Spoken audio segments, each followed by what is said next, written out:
ಹಾಸ್ಪಿಟ್ಲಿಗೆ ಹೋಗಿ ಬರ್ತಾರೆ, ಇನ್ನೂ ಬರ್ತಾರೆ ಹಾಗೆ ಹೋಗ್ಬಿಟ್ಟು. ಸ್ನೇಹಿತರೆ ನಮಸ್ಕಾರ, ನಾನು ನಿಮ್ಮ ರಾಕೇಶ್ ಆರುಂಡಿ. ಹೆತ್ತ ಕರುಳಿಗಿಂತ ಹೊತ್ತು ಸಾಕಿದಂಥ ಪ್ರೀತಿ ದೊಡ್ಡದು ಅಂತಾರೆ. ಅದಕ್ಕೆ ಜಗತ್ತಿನಲ್ಲಿ ನೂರಾರು ಉದಾಹರಣೆಗಳು ಕೂಡ ಸಿಗಬಹುದು. ಆದರೆ ಕೋಟಿ ಕೋಟಿ ಭಾರತೀಯರ ಮನಗೆದ್ದಂಥ ಗಾನಕೋಗಿಲೆ, ಭಾರತೀಯ ಚಿತ್ರರಂಗದ ದೇವಲೋಕದ ಧನಿ ಎಸ್ ಜಾನಕಿ ಅವರ ಬದುಕಿನ ಕೊನೆಯ ದಿನಗಳಲ್ಲಿ ನಡೆದಂಥ ಕಥೆ ಇದೆಯಲ್ಲ, ಅದು ಕಣ್ಣೀರನ್ನು ತರಿಸಿಬಿಡುತ್ತೆ. ಹೌದು, ಜಾನಕಮ್ಮನಿಗೆ ಒಬ್ಬನೇ ಮಗನಿದ್ದ. ಆದರೆ ಆ ಹೆತ್ತ ಮಗನಿಗಿಂತಲೂ ಹೆಚ್ಚಾಗಿ ಕಳೆದ 32 ವರ್ಷಗಳಿಂದ ಜಾನಕಮ್ಮನನ್ನು ನೆರಳಿನಂತೆ ಕಾಯ್ದಂಥ ಒಬ್ಬ ಸಾಕು ಮಗ ಕೂಡ ಇದ್ದ. ಅವರೇ ಮೈಸೂರಿನ ನವೀನ್. ಕೇವಲ 13ನೇ ವಯಸ್ಸಿಗೆ ಜಾನಕಮ್ಮನ ದನಿಗೆ ಸೋತು ಮನೆಯಲ್ಲಿದ್ದಂಥ ಒಡವೆ ಅಡವಿಟ್ಟು ಚೆನ್ನೈಗೆ ಓಡಿ ಬಂದಿದ್ದಂಥ ಈ ಬಾಲಕ ಮುಂದೆ ಜಾನಕಮ್ಮನ ಮನೆಯ ಡ್ರೈವರ್ ಆಗ್ತಾರೆ. ಆಮೇಲೆ ಜಾನಕಮ್ಮನ ಹೃದಯವನ್ನೇ ಗೆದ್ದು ಅವರ ಸ್ವಂತ ಮಗ ಕೂಡ ಆಗ್ತಾರೆ. ಹೈದರಾಬಾದ್ನ ಕೋಟಿ ಕೋಟಿ ಬೆಲೆ ಬಾಳುವ ಬಂಗಲೆಯನ್ನೇ ಬಿಟ್ಟು ಜಾನಕಮ್ಮ ಕೊನೆಗಾಲದಲ್ಲಿ ಮೈಸೂರಿನ ಈ ಸಾಕು ಮಗನ ಪುಟ್ಟ ತೋಟದ ಮನೆಗೆ ಬಂದು ಆಶ್ರಯವನ್ನು ಪಡೆದಿದ್ದು ಯಾಕೆ? ಜಾನಕಮ್ಮನ ಕೊನೆಯ ಉಸಿರಿನವರೆಗೂ ಕೂಡ ಕಣ್ಣಲ್ಲಿ ಕಣ್ಣಿಟ್ಟು ಕಾಯ್ದಂಥ ನವೀನ್ ಭಾವುಕ ಕತೆ ಇಲ್ಲಿದೆ ನೋಡಿ. ಕಂಪ್ಲೀಟ್ ಆಗಿ ಈ ವಿಡಿಯೋನ ನೋಡ್ತಾ ಹೋಗಿ. ಭಾರತೀಯ ಚಿತ್ರರಂಗ ಕಂಡಂಥ ಅದ್ಭುತವಾದಂಥ ಗಾಯಕಿ, 17 ಭಾಷೆ, 48,000ಕ್ಕೂ ಹೆಚ್ಚು ಹಾಡು, ಇಡೀ ದೇಶವನ್ನೇ ಮಂತ್ರಮುಗ್ಧಗೊಳಿಸಿದಂಥ ಮಹಾತಾಯಿ. ಜಾನಕಮ್ಮನ ಹಾಡಿಗೆ ಕರಗದ ಜೀವವೇ ಇಲ್ಲ. ಆದರೆ ಇಡೀ ಜಗತ್ತನ್ನೇ ತನ್ನ ದನಿಯಿಂದ ಆಳದಂಥ ಈ ತಾಯಿಯ ಬದುಕಿನ ಕೊನೆ ದಿನಗಳು ಮಾತ್ರ ತೀವ್ರ ಒಂಟಿತನದಿಂದ ತುಂಬಿ ಹೋಗಿಬಿಟ್ಟಿದ್ವು. ಈ ಒಂಟಿತನದ ಕತ್ತಲಲ್ಲೂ ಕೂಡ ಬೆಳಕಾಗಿದ್ದು ಮೈಸೂರಿನ ಭೋಗಾದಿಯ ಈ ನವೀನ್ ಅನ್ನುವವರು. ನಾನು ಅಮ್ಮನ ದೊಡ್ಡ ಫ್ಯಾನ್ ಆಗಿದ್ದೆ. ಅಮ್ಮನ ಕಾರು ಓಡಿಸ್ಕೊಂಡು ಅವ್ರ ಜೊತೆಯಲ್ಲಿದ್ದರೆ ಸಾಕು ಅಂದ್ಕೊಂಡು ಡ್ರೈವರ್ ಕೆಲಸಕ್ಕೆ ಸೇರಿಕೊಂಡೆ. ಆದರೆ ಅಮ್ಮ ನನ್ನನ್ನು ಯಾವತ್ತೂ ಕೂಡ ಕೆಲಸಗಾರನ ಥರ ನೋಡೇ ಇಲ್ಲ. ನನ್ನ ಪ್ರೀತಿ ನೋಡಿ ನೀನು ಇವತ್ತಿನಿಂದ ನನ್ನ ಮಗ ಅಂದುಬಿಟ್ರು. ನನ್ನ ಇಡೀ ಜೀವನವನ್ನೇ ಅಮ್ಮನಿಗಾಗಿ ಮುಡುಪಾಗಿಟ್ಟೆ ಅಂತ ನವೀನ್ ಅವರು ಹೇಳ್ತಾ ಹೋಗ್ತಾರೆ. ವಿಧಿಯ ಆಟ ನೋಡಿ. 2026 ಜನವರಿಯಲ್ಲಿ ಜಾನಕಮ್ಮನ ಹೆತ್ತ ಮಗ ಮೂಳಿಕೃಷ್ಣ ಇದ್ದಕ್ಕಿದ್ದ ಹಾಗೆ ನಿಧನರಾಗ್ತಾರೆ. ಹೆತ್ತ ಮಗನ ಅಗಲಿಕೆಯಿಂದ ಜಾನಕಮ್ಮ ಸಂಪೂರ್ಣವಾಗಿ ಹೊಡೆದು ಹೋಗ್ತಾರೆ. ಹೈದರಾಬಾದ್ನ ದೊಡ್ಡ ಬಂಗಲೆಯಲ್ಲಿ ಅವ್ರಿಗೆ ಇರಲಿಕ್ಕೆ ಮನಸ್ಸಾಗಲಿಲ್ಲ. ಆಗ ಅಮ್ಮನಿಗೆ ಆಸರೆ ಆಗಿದ್ದೇ ಇದೇ ಸಾಕು ಮಗ ನವೀನ್. ಕೋಟಿ ಕೋಟಿ ಬೆಲೆಗೆ ಬಾಳುವ ಆಸ್ತಿಯನ್ನು ಬಿಟ್ಟು ಜಾನಕಮ್ಮ ಮೈಸೂರಿನ ಕಣಿಯನ ಹುಂಡಿಯಲ್ಲಿರ್ತಕ್ಕಂಥ ನವೀನ್ ಅವರ ಪುಟ್ಟ ತೋಟದ ಮನೆಗೆ ಬರ್ತಾರೆ. ಅಲ್ಲಿ ನವೀನ್ ಮತ್ತು ಆತನ ಪತ್ನಿ ಮಕ್ಕಳು ಜಾನಕಮ್ಮನನ್ನು ಕಣ್ಣಲ್ಲಿ ಕಣ್ಣಿಟ್ಟು ಕಾಯ್ತಾರೆ. ಆಸ್ಪತ್ರೆಗೆ ದಾಖಲಾಗಿ ಕೊನೆ ಉಸಿರು ಎಳೆಯುವವರೆಗೂ ಕೂಡ ನವೀನ್ ತಾಯಿಯ ಸೇವೆಯನ್ನು ಕೂಡ ಮಾಡ್ತಾರೆ. ನಾನು ಸತ್ತರೆ ನನ್ನನ್ನು ನೀನು ತೋಟದಲ್ಲೇ ಮಣ್ಣು ಮಾಡು ಅನ್ನೋದು ಜಾನಕಮ್ಮನ ಕೊನೆ ಆಸೆ.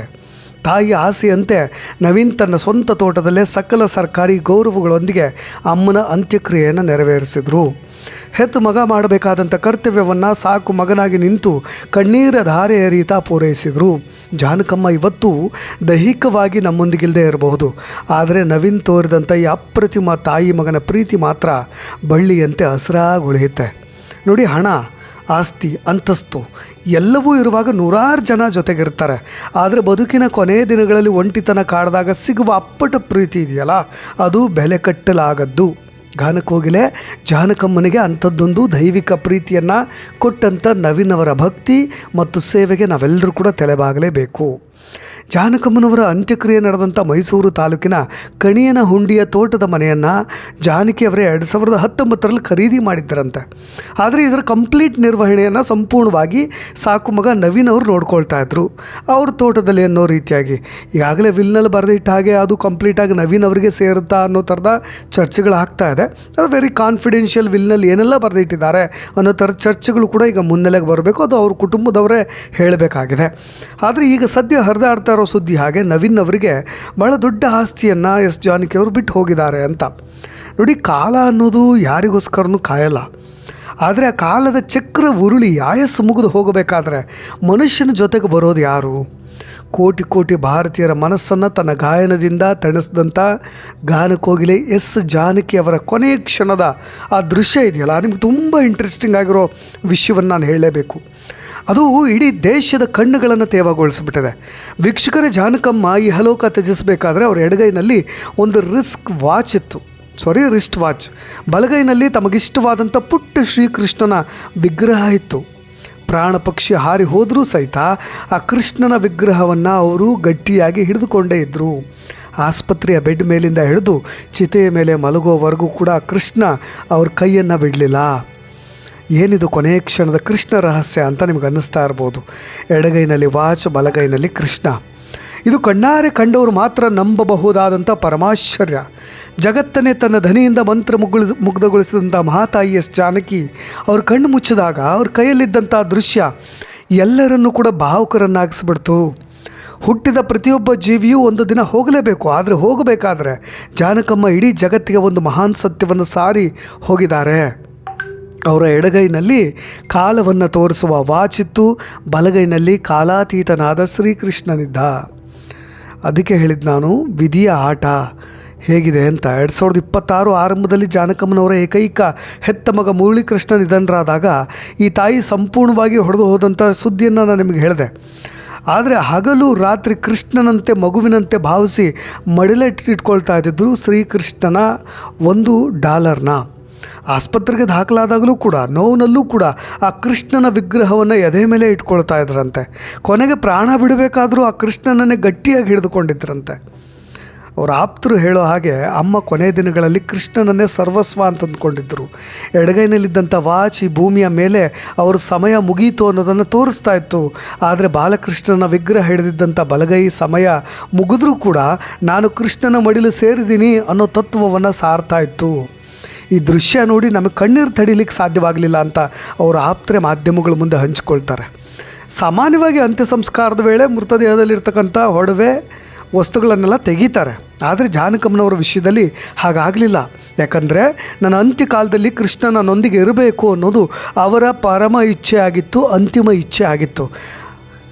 ಅದರಂತೆ ಚಿತೆಯ ಮೇಲೆ ಮಲಗಿಸಿ ಅಗ್ನಿಸ್ಪರ್ಶ ಮಾಡಬೇಕಾದ್ರೂ ಕೂಡ ಅಪುಟ್ಟ ಶ್ರೀಕೃಷ್ಣನ ವಿಗ್ರಹವನ್ನು ಜಾನಕಮ್ಮನವರ ಬಲಗೈನಲ್ಲಿಟ್ಟು ಶ್ರೀಕೃಷ್ಣನೊಂದಿಗೆ ಪಂಚಭೂತಗಳ ಶರೀರವನ್ನು ಅಗ್ನಿಗೆ ಅರ್ಪಣೆ ಮಾಡಲಾಯಿತು. ಭೂಮಿಯ ಮೇಲಿನ ಕಾಲ ಮುಗಿದು ಗಾನಕೋಗಿಲೆ ಶಾಶ್ವತವಾಗಿ ಕೃಷ್ಣನ ಮಡಿಲು ಸೇರಿದಂಥ ಕ್ಷಣ ಇದು. ನೋಡಿ, ಹಾಡಿನ ಮುಖಾಂತರವಾಗಿ ಕೋಟ್ಯಂತರ ಹೃದಯಗಳಲ್ಲಿ ದೇವತೆಯಾಗಿ ಉಳಿದಂಥ ಜಾನಕಮ್ಮ ತಮ್ಮ ಕೊನೆಯ ಕ್ಷಣಗಳಲ್ಲಿ ದೈವಿಕತೆಯ ಪರಮಾವಧಿಯನ್ನು ತೋರಿಸಿ ಹೋಗಿದ್ದಾರೆ. ಎಡಗೈನ ವಾಚ್ ಈ ಲೋಕದ ನಶ್ವರತೆಯನ್ನು ಹೇಳಿದ್ರೆ, ಬಲಗೈನ ಕೃಷ್ಣ ಆ ಪರಮಾತ್ಮನ ಶಾಶ್ವತತೆಯನ್ನು ಸಾರಿದ್ದಾನೆ. ನೋಡಿ, ಕೋಗಿಲೆ ಇವತ್ತು ಮೌನವಾಗಿದೆ ಅನ್ನೋದು ಗೊತ್ತಿದೆ. ಆದರೆ ಆ ತೋರು ಹೋದಂಥವರು ಶ್ರೀಕೃಷ್ಣನ ಭಕ್ತಿ ಮಾತ್ರ ಯಾವತ್ತಿಗೂ ಅಮರ ಅಂತ. ಕೆಲವೊಂದು ಇಂಟ್ರೆಸ್ಟಿಂಗ್ ಸುದ್ದಿಗಳನ್ನು ಹೇಳಬೇಕು. ನೋಡಿ, ಮೈಸೂರು ಅಂದರೆ ಜಾನಕಮ್ಮನವ್ರಿಗೆ ಪಂಚಪ್ರಾಣ ಅನ್ನೋದು. ಹುಟ್ಟಿದ ಊರಲ್ಲ, ಬೆಳೆದ ಮಣ್ಣಲ್ಲ, ಇಲ್ಲಿ ಸಂಬಂಧಿಕರು ಇಲ್ಲ. ಆದರೆ ಜಾನಕಮ್ಮನವರಿಗೆ ಈ ಮಣ್ಣಿನ ಮೇಲೆ ಅದೇನು ಮೋಹನೋ ಗೊತ್ತಿಲ್ಲ. ಜಾನಕಮ್ಮನವರಿಗೆ ಮೈಸೂರು ಅಂದರೆ ಜೀವ, ಜನ್ಮಭೂಮಿ ಅಲ್ಲದೇ ಇದ್ದರೂ ಕೂಡ ಇದು ನನ್ನ ಕರ್ಮಭೂಮಿ ಅಂದ್ಕೊಂಡಿದ್ದರು. ಹೀಗಾಗಿಯೇ ಬದುಕಿನ ಕೊನೆ ಕ್ಷಣಗಳನ್ನು ಇದೇ ಮೈಸೂರಿನಲ್ಲಿ ಅವ್ರು ಕಳಿಬೇಕಾಗಿ ಬಂತು. ಕೊನೆಗೆ ಇದೇ ಮೈಸೂರಿನಲ್ಲೇ ಕೊನೆಯ ಉಸಿರನ್ನು ಕೂಡ ನಿಲ್ಲಿಸಿಬಿಟ್ರು. ಜಾನಕಮ್ಮನವ್ರಿಗೆ ಇದ್ದಿದ್ದು ಒಬ್ಬನೇ ಮಗ ಅಂದರೆ ಜೀವ, ಹುಟ್ಟೂರು ಆಂಧ್ರ, ಆದರೂ ಬಹುತೇಕ ದಿನಗಳನ್ನು ಕಳೆದಿದ್ದು ಮೈಸೂರಿನಲ್ಲೇ. ಅಮ್ಮ ಮಗ ಮೈಸೂರಿನಲ್ಲೇ ಹೆಚ್ಚಿನ ದಿನಗಳನ್ನು ದೂಡ್ತಾರೆ. ಹೀಗಾಗಿ ಏನೋ ಇವರ ಮಗ ಕೂಡ ಇದೇ ಮೈಸೂರಿನಲ್ಲೇ ಕೊನೆ ಕ್ಷಣ ಕಳೀತಾರೆ. ಇದೇ ವರ್ಷದ ಆರಂಭ ಜನವರಿಯಲ್ಲಿ ಜಾನಕಮ್ಮನವರ ಮಗ ಏಲೋಕ ತ್ಯಜಿಸಿದ್ರು. ಯಾವಾಗ ಮುರಳೀಕೃಷ್ಣ ಸಾವನ್ನಪ್ಪಿದ್ರು ಜಾನಕಮ್ಮ ತುಂಬಾ ಕುಸಿದು ಹೋಗ್ತಾರೆ, ಮಾನಸಿಕವಾಗಿ ಜರ್ಜರಿತರಾಗ್ತಾರೆ. ಮಗನನ್ನು ಕಳ್ಕೊಂಡ ಜಾನಕಮ್ಮ ಮೈಸೂರು ಬಿಟ್ಟು ಹೋಗಲ್ಲ ಅನ್ನೋ ನಿರ್ಧಾರಕ್ಕೆ ಬರ್ತಾರೆ. ಇಲ್ಲೇ ಸಂಪೂರ್ಣ ಕಾಲ ಕಳೀತಾರೆ. ಗಂಡ ಇಲ್ಲ, ಮಗ ಇಲ್ಲ, ಮೊಮ್ಮಕ್ಕಳು ಕೂಡ ಜೊತೆಗಿಲ್ಲ. ಹೀಗಾಗಿ ಇವರು ಪಾಲಿಗೆ ಒಂದಿಷ್ಟು ಮಂದಿ ಕೇರ್ ಟೇಕರ್ ಆಗಿದ್ದರು, ಸ್ವಂತ ತಾಯಿಯಂತೆ ನೋಡಿಕೊಂಡ್ರು. ಜಾನಕಮ್ಮಗೆ ಹೇಳ್ಕೊಳ್ಳುವಂಥ ಕಾಯಿಲೆ ಏನಿರಲಿಲ್ಲ, ವಯೋಸಹಜ ಕಾಯಿಲೆ ಅಂತ ಹೇಳ್ಬೋದು. ಯಾಕೆಂದರೆ ಅವ್ರ ಕೇರ್ ಟೇಕರ್ ಪವನ್ ಆಗಿರ್ಬೋದು, ನವೀನ್ ಆಗಿರ್ಬೋದು ಹೇಳೋ ಹಾಗೆ ಆಸ್ಪತ್ರೆಗೆ ಕರ್ಕೊಂಡು ಹೋದ್ವಿ. ನವೀನ್ ಅವರ ಅಮ್ಮ ಬಂದು ನಮ್ಮ ಆಸ್ಪತ್ರೆಗೆ ದಾಖಲಿಸಲು ಹೇಳಿದ್ರಂತೆ. ಇದರಂತೆ ಮನೆಯಲ್ಲಿ ಚಿಕಿತ್ಸೆ ಕೊಡಿಸ್ತಾಯಿದ್ರು ಅಂತ ನವೀನ್ ಅವ್ರು ಹೇಳ್ತಾಯಿದ್ರು. ಆಂಬುಲೆನ್ಸ್ನಲ್ಲಿ ಹೋಗುವಾಗಲೂ ಕೂಡ ನಮ್ಮೊಂದಿಗೆ ಮಾತನಾಡ್ತಾಯಿದ್ರು ಅಂತಲೇ ನವೀನ್ ಹೇಳ್ತಾರೆ. ಮೆಡಿಸಿನ್ ಕೊಟ್ಟಿದ್ದರಿಂದ ಸ್ವಲ್ಪ ಮಂಪರಿತ್ತು, ಎಚ್ಚರವಾಗಿದ್ದರು. ಕೊನೆ ಆಸೆ ಏನು ಅಂತ ಅವ್ರಿಗೇನು ಇರಲಿಲ್ಲ, ಎಲ್ಲರನ್ನು ಪ್ರೀತಿ ಮಾಡೋದು ಅವರ ಒಂದು ಸಹಜ ಗುಣ ಅಂತ ನವೀನ್ ಹೇಳ್ತಾರೆ. ಅಪಾರ ದೈವ ಭಕ್ತರಾಗಿದ್ದಂಥ ಜಾನಕಿ ಅವರು ಕೊನೆ ಕ್ಷಣದವರೆಗೂ ಕೂಡ ಶ್ರೀಕೃಷ್ಣನ ವಿಗ್ರಹವನ್ನು ಕೈನಲ್ಲೇ ಹಿಡಿದುಕೊಳ್ತಾ ಇದ್ದರು. ಅದು ಅವರ ಭಕ್ತಿ, ಅವರ ಪ್ರೀತಿ ಅಂತ ಸ್ವಂತ ಮಗ ಅಂದರೆ ದತ್ತು ಮಗನ ಸ್ವಂತ ಮಗನ ರೀತಿಯಾಗಿ ಭಾವಿಸಿದ್ದಾರಲ್ವ, ಅವರು ಹೇಳೋ ರೀತಿಯಾದಂಥ ಒಂದಷ್ಟು ಅಪ್ಡೇಟ್ಸ್.